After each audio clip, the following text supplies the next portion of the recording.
Dear students, so our today's topic is cell organelles. See, this is cell structures and cell organelles. See, most of the things you can see here: endosomes, mitochondria, centrosomes, cell nucleus, endoplasmic reticulum, ribosomes, Golgi apparatus, cytosol, cytoskeleton, cell membrane, lysosome, etc. You have already know about the important parts of the cell, that is cell membrane, cytoplasm and nucleus.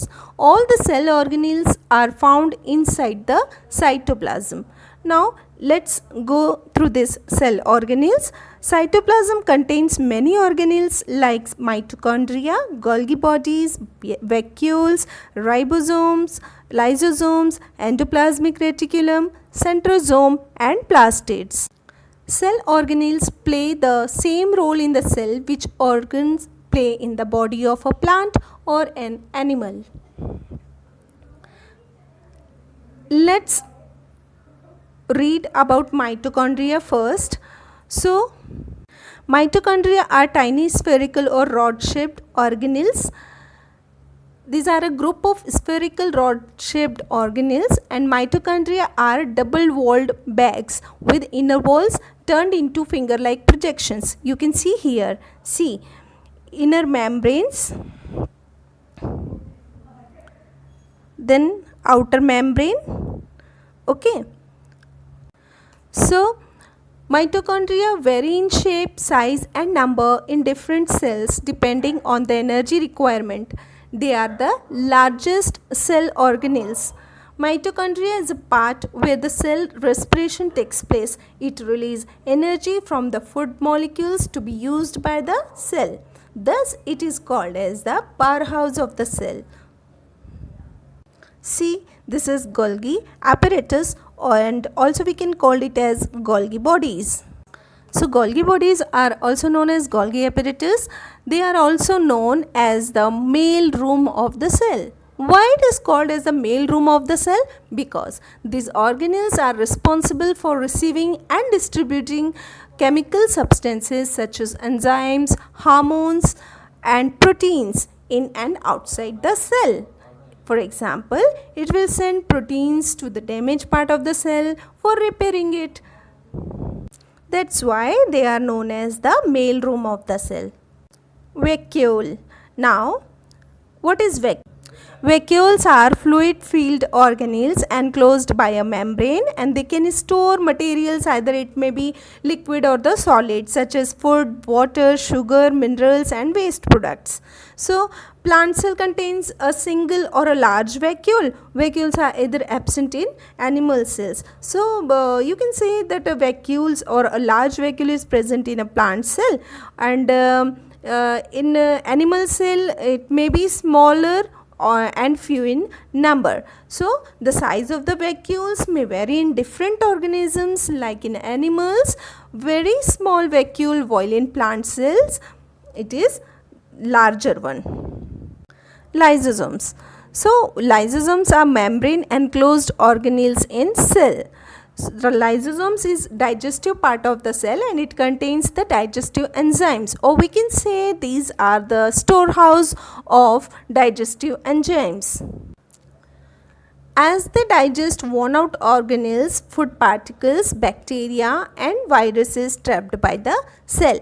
Under conditions of starvation, lysosomes start digesting the other organelles present in the cell. So, they are capable of destroying the cell in which they are present. Hence, they are also called as the suicide bags of the cell. So, always remember, lysosomes are also called as the suicide bags of the cell.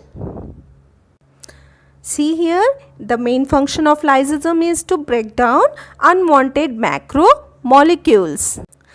Now, it's time to take endoplasmic reticulum. Endoplasmic reticulum is of two types: smooth endoplasmic reticulum and rough endoplasmic reticulum. You can see here in rough endoplasmic reticulum, see this ribosomes means these are attached to this endoplasmic reticulum, so it's called as the rough endoplasmic reticulum.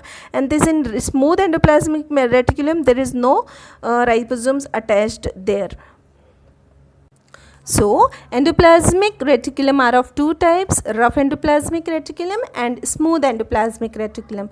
Rough endoplasmic reticulum contains ribosomes, while smooth endoplasmic reticulum doesn't contain ribosomes. Only you have to understand this much, that rough endoplasmic reticulum is associated in synthesis. It makes protein storage and transporting of cell products. Ribosomes. Ribosomes are spherical structures present either as free particles in cytoplasm or are attached to endoplasmic reticulum. So ribosomes are associated with protein synthesis. See, here you can see ribosomes. This are the ribosomes which you have seen already in endoplasmic reticulum. It is attached, and endoplasmic reticulum is said to as the rough endoplasmic reticulum. So ribosomes are floating organelles, and the cytoplasm, they make proteins needed for the cell. Yes, they make proteins for the growth of the cell and for the repairing of the cell. Centrosomes. Centrosomes is the smallest organelle consisting of two centrioles. It is found only in animal cells. Its main function is to initiate and regulate cell division. You can learn in detail in the further classes. Now plastids. Plastids are of three types here: chromoplast, chloroplast, leucoplast. I hope you know very well what is chloroplast. So plastids are found only in plant cells. They are present in the cytoplasm and are of different colors and types. They contain certain pigments which play a specific role in the plant. So on the basis of the color of the pigment, it is of plastids are of three types: chloroplast, chromoplast, leucoplast. Okay, then first we will see about the chloroplast. So these are the green colored pigments, photosynthetic pigments, which gives the leaves as green color, means chlorophyll, and are called as chloroplast. Chloroplast are the food producers of the cell.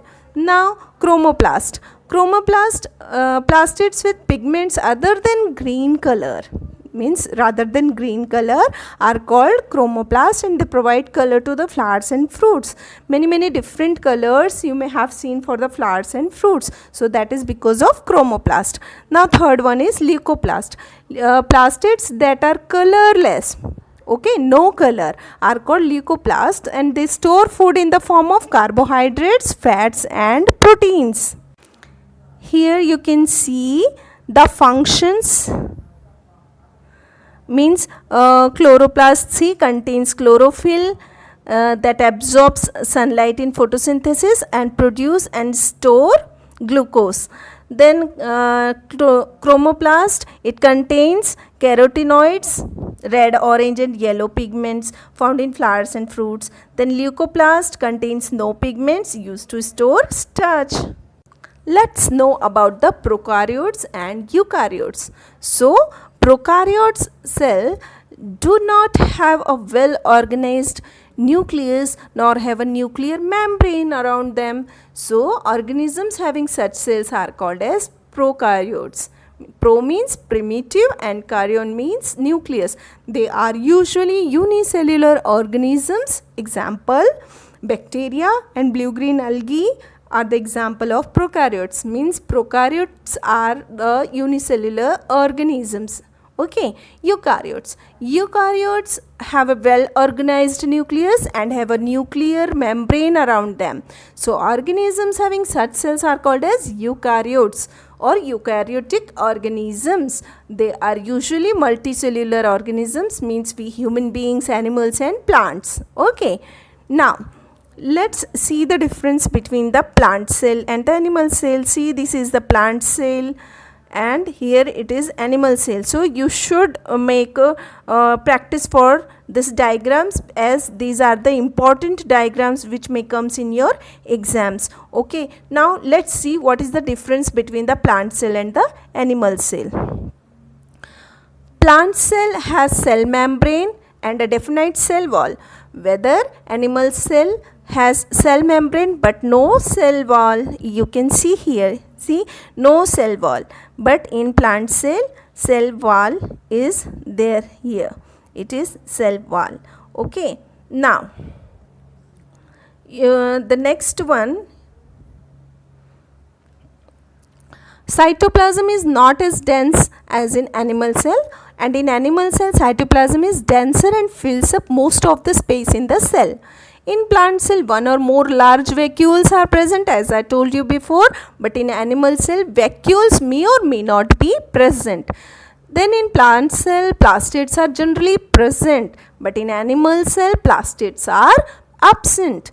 In plant cell centrioles, centrosomes and lysosomes are absent, but in animal cells centrioles, centrosomes and lysosomes are present.